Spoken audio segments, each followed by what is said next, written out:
Get that FM on. Yes, thank you. Good. All right. All right, we are back up and running. We are back on the air. Our correct engineering team of Josh and Rames. Rames, not Ray. Josh Rames. Thank you, Josh. Let's see. Mic 2, mic 3. Ox. Look it out. So, we're reading from Course in Miracles, and we will resume. Section 2. Revelation, Time, and Miracles. Excuse me while I get situated in my chair. For those, welcome Facebook, YouTube, and welcome AM 970 radio listeners. The power went out here at Gallows Bay, and then we had to, power came back after a while, and Josh had to restart everything. So now we are back on the air. Section 2, Revelation, Time, and Miracles.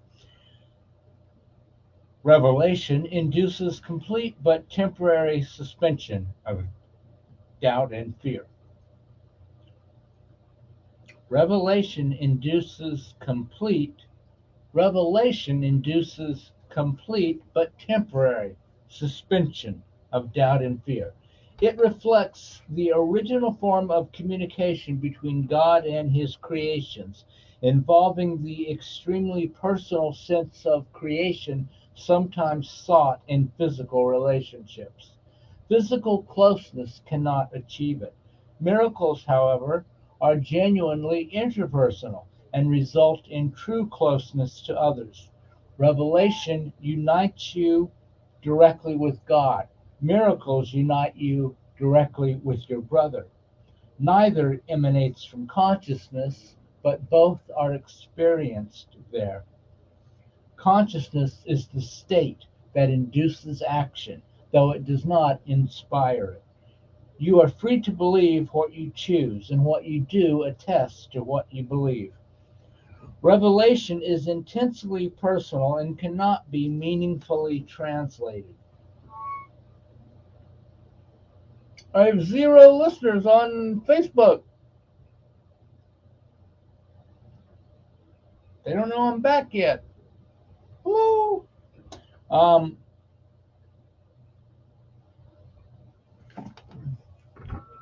what is bum bum?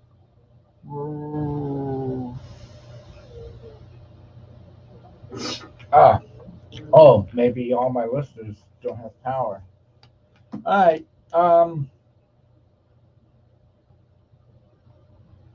Revelation is intensely personal and cannot be meaningfully translated. That is why any attempt to describe it in words is impossible. Revelation induces only experience. Miracles, on the other hand, induce action. They are more useful now because of their interpersonal nature. In this phase of learning, working miracles is important because freedom from fear cannot be thrust upon you. Revelation is literally unspeakable because it is an experience of unspeakable love. Awe should be reserved for revelation, to which it is perfectly and correctly applicable.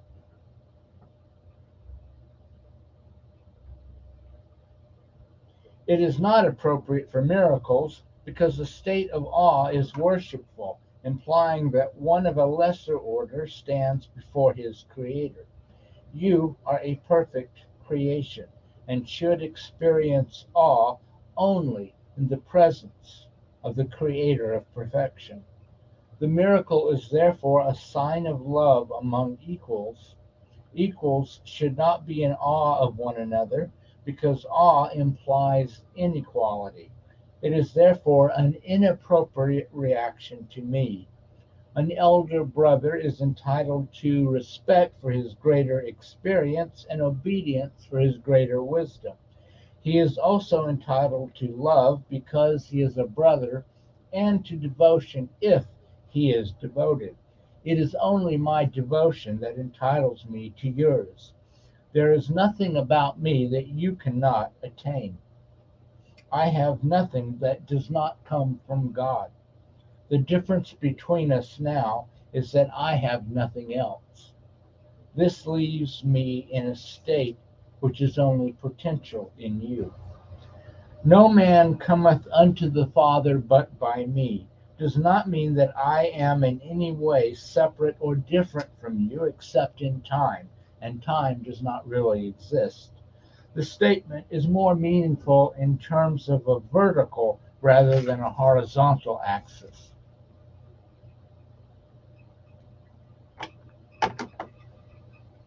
You stand below me, and I stand below God.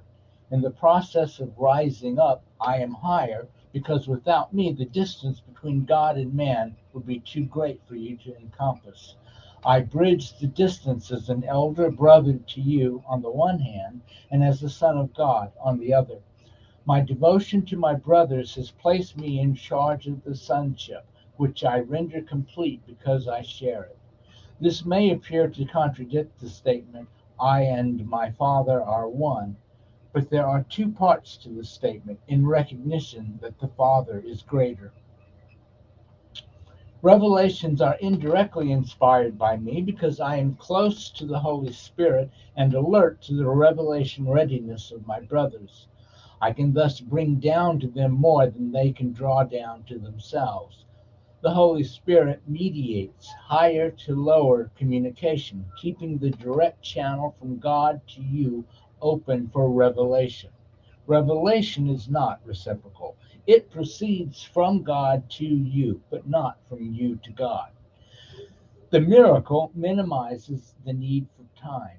In the longitudinal or horizontal plane, the recognition of the equality of the members of the sonship appears to involve almost endless time. However, the miracle entails a sudden shift from horizontal to vertical perception.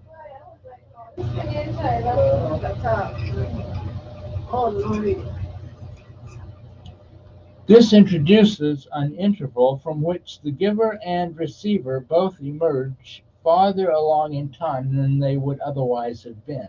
The miracle thus has the unique property of abolishing time to the extent that it renders the interval of time it spans unnecessary. There is no relationship between the time a miracle takes and the time it. The miracle substitutes for learning that might have taken thousands of years. It does so by the underlying recognition of perfect equality of giver and receiver on which the miracle rests. The miracle shortens time by collapsing it, thus eliminating certain intervals within it. It does this, however, within the larger temporal sequence. Section 3: Atonement and Miracles. I am in charge of the process of atonement, which I undertook to begin. When you offer a miracle to any of my brothers, you do it to yourself and me. The reason you come before me is that I do not need miracles for my own atonement, but I stand at the end in case you fail temporarily. My part in the atonement is the canceling out of all errors that you could not otherwise correct. When you have been restored to the recognition of your original state, you naturally become part of the atonement yourself. As you share my unwillingness to accept error in yourself and others, you must join the great crusade to correct it. Listen to my voice, learn to undo error, and act to correct it. The power to work miracles belongs to you. I will provide the opportunities to do them, but you must be ready and willing. Doing them will bring conviction in the ability, because conviction comes through accomplishment. The ability is the potential, the achievement is its expression, and the atonement, which is the natural profession, of the children of God is the purpose. Heaven and earth shall pass away means that they will not continue to exist as separate states. My word, which is the resurrection and the life, shall not pass away, because life is eternal. You are the work of God, and his work is wholly lovable and wholly loving. This is how a man must think of himself in his heart, because this is what he is. The forgiven are the means of the atonement. Being filled with spirit, they forgive in return. Those who are released must join in releasing their brothers, for this is the plan of the atonement. Miracles are the way in which minds that serve the Holy Spirit unite with me for the salvation or release of all of God's creations. I am the only one who can perform miracles indiscriminately, because I am the atonement. You have a role in the atonement which I will dictate to you. Ask me which miracles you should perform. This spares you needless effort, because you will be acting under direct communication. The impersonal nature of the miracle is an essential ingredient, because it enables me to direct its application, and under my guidance, miracles lead to the highly personal experience of revelation. A guide does not control, but he does direct, leaving it up to you to follow. Lead us not into temptation means recognize your errors and choose to abandon them by following my guidance. Error cannot really threaten truth, which can always withstand it. Only the error is actually vulnerable. You are free to establish your kingdom where you see fit, but the right choice is inevitable if you remember this. Spirit is in a state of grace forever. Your reality is only spirit. Therefore, you are in a state of grace forever. Atonement undoes all errors in this respect and thus uproots the source of fear. Whenever you experience God's reassurances as threat, it is always because you are defending misplaced or misdirected loyalty. When you project this to others, you imprison them, but only to the extent to which you reinforce errors they have already made. This makes them vulnerable to the distortions of others, since their own perception of themselves is distorted. The miracle worker can only bless them, and this undoes their distortions and frees them from prison. You respond to what you perceive, and as you perceive, so shall you behave. The golden rule asks you to do unto others as you would have them do unto you. This means that the perception of both must be accurate. The golden rule is the rule for appropriate behavior. You cannot behave appropriately unless you perceive correctly. Since you and your neighbor are equal members of one family, as you perceive both, so you will do to both. You should look out from the perception of your own holiness to the holiness of others. Miracles arise from a mind that is ready for them. By being united, this mind goes out to everyone, even without the awareness of the miracle worker himself. The impersonal nature of miracles is because the atonement itself is one, uniting all creations with their creator. As an expression of what you truly are, the miracle places the mind in a state of grace. The mind then naturally welcomes the host within and the stranger without. When you bring in the stranger, he becomes your brother. That the miracle may have effects on your brothers that you may not recognize is not your concern. The miracle will always bless you. Miracles you are not asked to perform have not lost their value. They are still expressions of your own state of grace, but the action aspect of the miracle should be controlled by me because of my complete awareness of the whole plan. The impersonal nature of miracle mindedness ensures your grace, but only I am in a position to know where they can be bestowed. Miracles are selective only in the sense that they are directed towards those who can use them for themselves.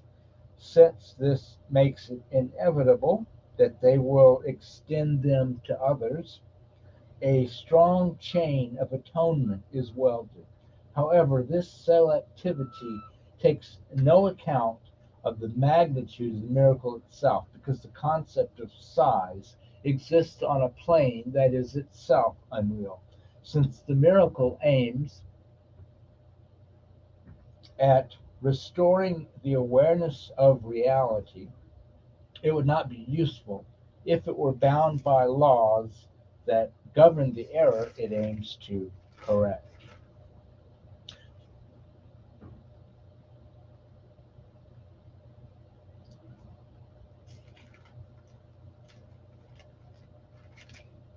Section 4: The Escape from Darkness.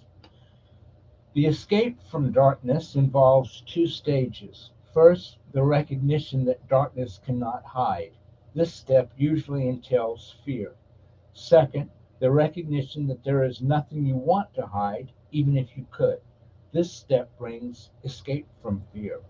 When you have become willing to hide nothing, you will not only be willing to enter into communion, but will also understand peace and joy. Holiness can never be really hidden in darkness, but you can deceive yourself about it. This deception makes you fearful because you realize in your heart it is a deception, and you exert enormous efforts to establish its reality.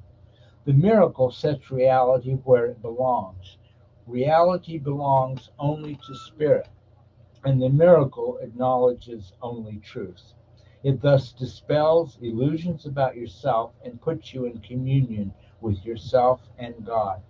The miracle joins in the atonement by placing the mind in the service of the Holy Spirit.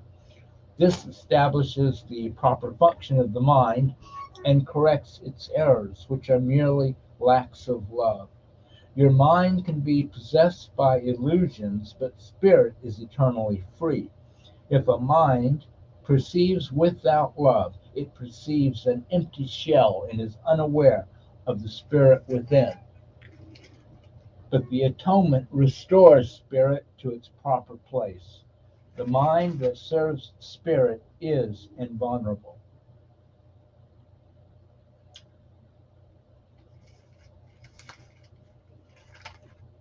And I think we will end it there for today.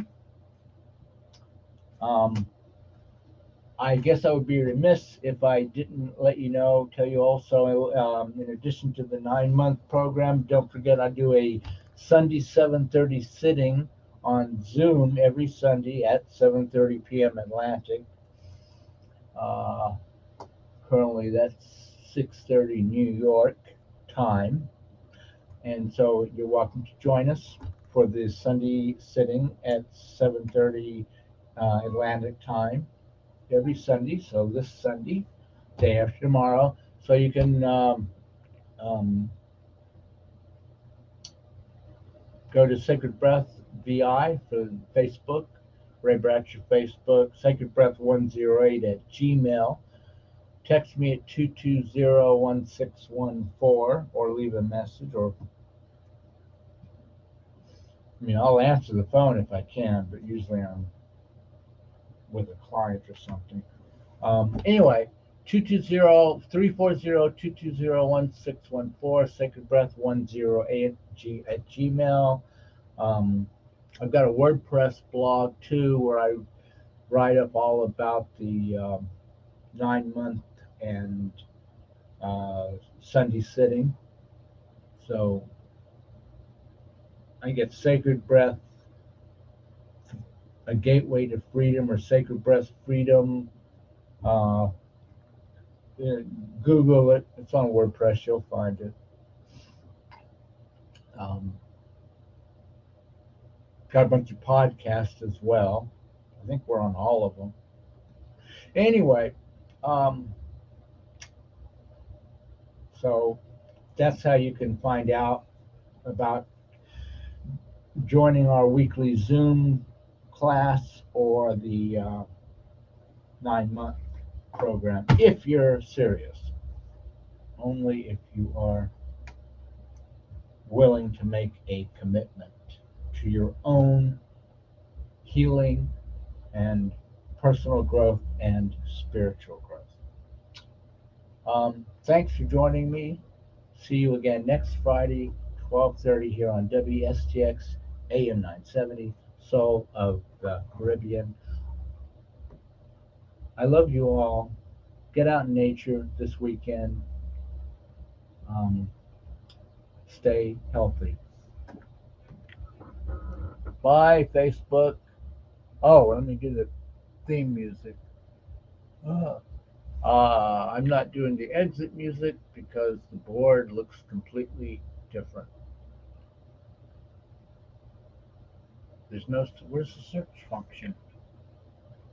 Wait, so we can, wow.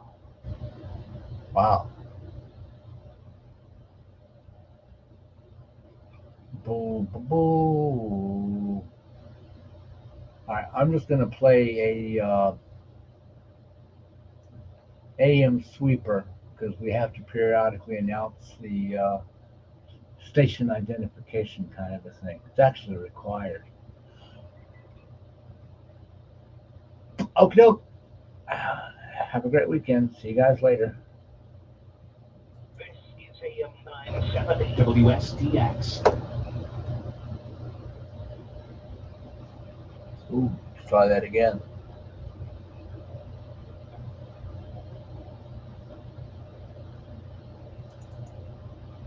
AM 970 WSTX. Bye, Facebook. Bye, YouTube. Thanks for listening.